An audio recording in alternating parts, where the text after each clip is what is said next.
CNN has obtained exclusive details on the Pentagon's Watchdog review of Defense Secretary Pete Hegseth and other top national security officials' use of the app Signal to discuss attack plans leaked in March. I want to get straight to Zach Cohen, who has the story. Zach, what are we learning?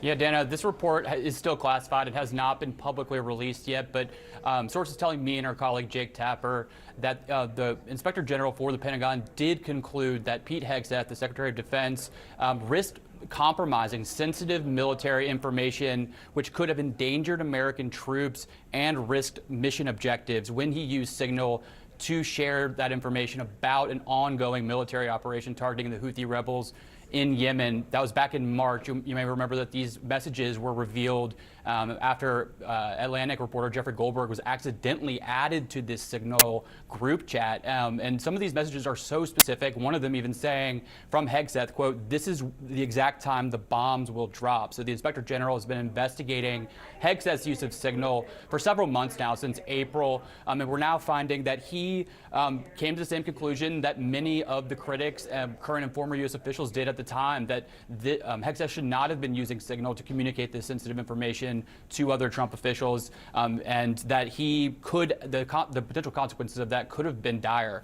The IG also concluded, too, that there was no documentation, as far as they could find, that Hegseth made a choice to declassify this information before sending it to the Signal group chat. Now, that's important because we know that the information itself was from a document that was marked classified at the time, and the Inspector General was looking at, among other things, whether or not Hegseth did appropriately declassify it before disseminating it. And one other interesting note, too, Dana, is that Hegseth apparently did not sit for an interview with the Inspector General, resisted doing so, instead provided his responses to their questions in writing. So this is the most fulsome picture that we're getting of this report that's coming from an independent watchdog, one that has been really meticulous in reviewing the facts, acquiring documentation related to Hegseth's use of Signal, and is now offering its assessment that really aligns with what we've been talking about for months now.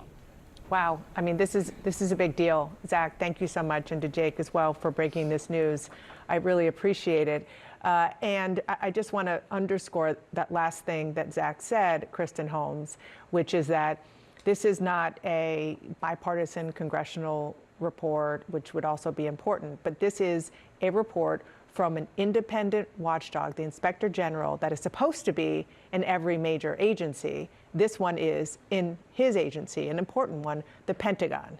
And this is what they have concluded, that the Defense Secretary risked compromising sensitive military information, which could have endangered American troops and mission objectives when he used Signal in March of this year.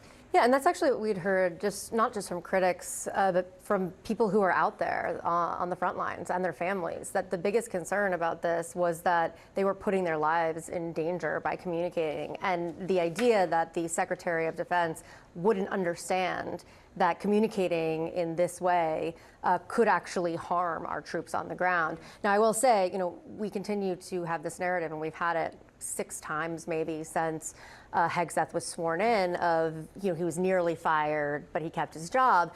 And I think this is going to, again, lead to this whole narrative as to whether or not Hegseth stays as the head of the Secretary of Defense. But we always have to remind, our viewers how much the Trump administration, how much the Chief of Staff, Susie Wiles, how much President Trump and his top advisors all put in to getting Hegseth confirmed. A lot of capital. A lot of political capital, a lot of personal capital. And so they really, they're going to come together at some point and make a decision, but that's always going to be on the back of all of their minds. And I want to, we just had up on the screen, but I want to just put it back up if we can, as you come in, Jeff, the actual chat, or at least part of the chat that this Inspector General report is referring to, and you see the part that is highlighted where he's specifically talking about the specifics on the strike that was pending.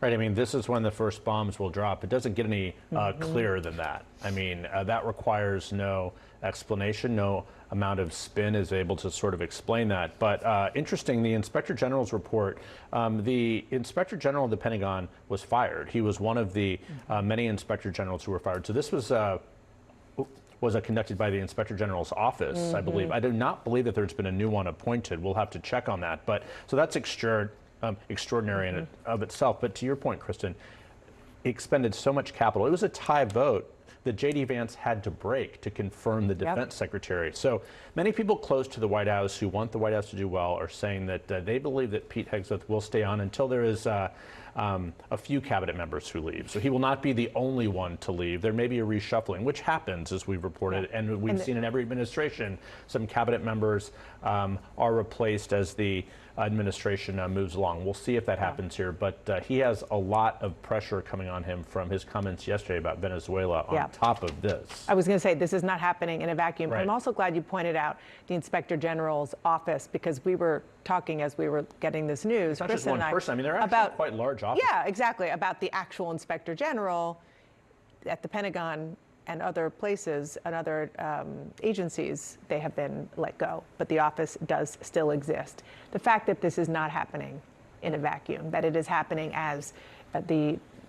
Hegseth is very much under pressure and being questioned by his fellow Republicans, not about this anymore, but on the strikes against these boats coming out of Venezuela. Right, and Kristen's point in saying that the administration expended so much capital is a reminder that Pete Hegseth came into his job with not a lot of goodwill among Republicans in Congress because that confirmation vote was so narrow. And now on the separate issue, on the strikes and what happened, you're hearing really intense scrutiny from bipartisan leaders of these key congressional committees. And I wanted to read this quote from Senator Roger Wicker, who's the chairman of the Armed Services Committee. And on the Venezuela issue, he says these are serious charges, and that's the reason we're going to have special oversight. I mean, and you know Roger Wicker. I mean, he's not like a Mitt Romney, Tom Tillis type. Like, he is conservative. He doesn't like to kind of buck the party if he doesn't have to. So the fact that he's sounding this really stern warning about what the committees will do shows that Pete Hegseth is under serious scrutiny by Republicans in Congress. Yeah, and the thing that also strikes me from Zach's reporting, the point that he made, that Hegseth didn't sit for an interview, that he only submitted questions in writing. Here on these boat strikes, it's going to be a big question, what happened exactly when? And already we see that his own version of this has shifted a couple of times, and it's clarified maybe or changed, depends on who you ask about it. But if this congressional process goes through, he will have to answer a lot of questions, and he probably, I would assume, will not be given the benefit of just submitting things in writing where he gets to think about it a lot in advance, but will have to have his story straight. And it seems like that was at least somewhat of a concern for him in this other issue. Yeah, that's really a really good point.